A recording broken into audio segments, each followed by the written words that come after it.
Kung fu হচ্ছে mother of all martial arts. ঠিক আছে, আমাদের দেশে মার্শাল আর্টকে ক্যারিয়ার হিসাবে নেওয়া এই মুহূর্তে এখনও অবধি সেই গ্রাউন্ডটা তৈরি হয়নি, বাট ডেভেলপ হচ্ছে প্রতিদিন।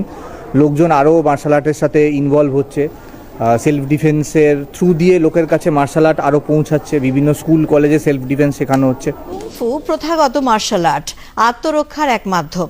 শারীরিক ও মানসিক স্বাস্থ্য বিকাশের পাশাপাশি তা এত আধ্যাত্মিক অনুশীলনও বটে। কুংফুর নানা শৈলী রয়েছে। কলকাতায় আজ তৃতীয় রাজ্য শাওলিন কুংফু প্রতিযোগিতা অনুষ্ঠিত হলো।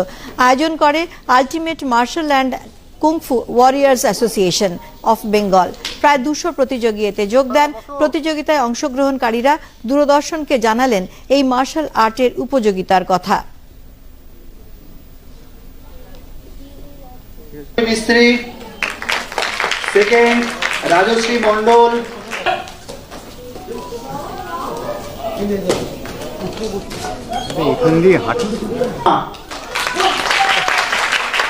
কুংফুটা একদম সব থেকে আলাদা আর একটা প্যাকেজ, যার মধ্যে জিমন্যাস্টিক থেকে আরম্ভ করে যোগা থেকে আপনার সব কিছু, এমনকি সেলফ ডিফেন্স, এটা দরকার প্রত্যেকটা মানুষের জন্য, প্রত্যেকটা মেয়েদের জন্য। শাওলিন কুংফু হচ্ছে mother of all martial arts. ঠিক আছে, আমাদের দেশে মার্শাল আর্টকে ক্যারিয়ার হিসাবে নেওয়া এই মুহূর্তে এখনও অবধি সেই গ্রাউন্ডটা তৈরি হয়নি, বাট ডেভেলপ হচ্ছে প্রতিদিন। লোকজন আরও মার্শাল আর্টের সাথে ইনভলভ হচ্ছে, সেলফ ডিফেন্সের থ্রু দিয়ে লোকের কাছে মার্শাল আর্ট আরও পৌঁছাচ্ছে, বিভিন্ন স্কুল কলেজে সেলফ ডিফেন্স শেখানো হচ্ছে। ভারতীয় গ্র্যান্ডমাস্টার তপন কুমার পণ্ডিত জানালেন, আত্মরক্ষার এক অনন্য মাধ্যম হলো কুংফু। আন্তর্জাতিক স্তরেও এই মার্শাল আর্ট আমাদের দেশে সাড়া ফেলেছে।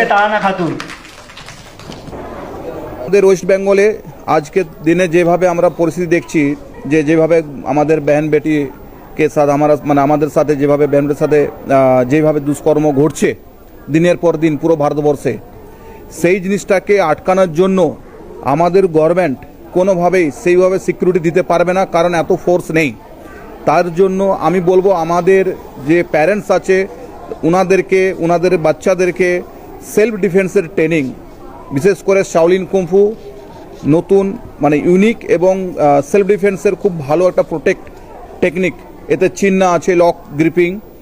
এই আর্ট শেখে সে তার সমাজ, দেশ আর নিজের ফ্যামিলি আর নিজের আত্মরক্ষা ডিফেন্স করতে পারে সে।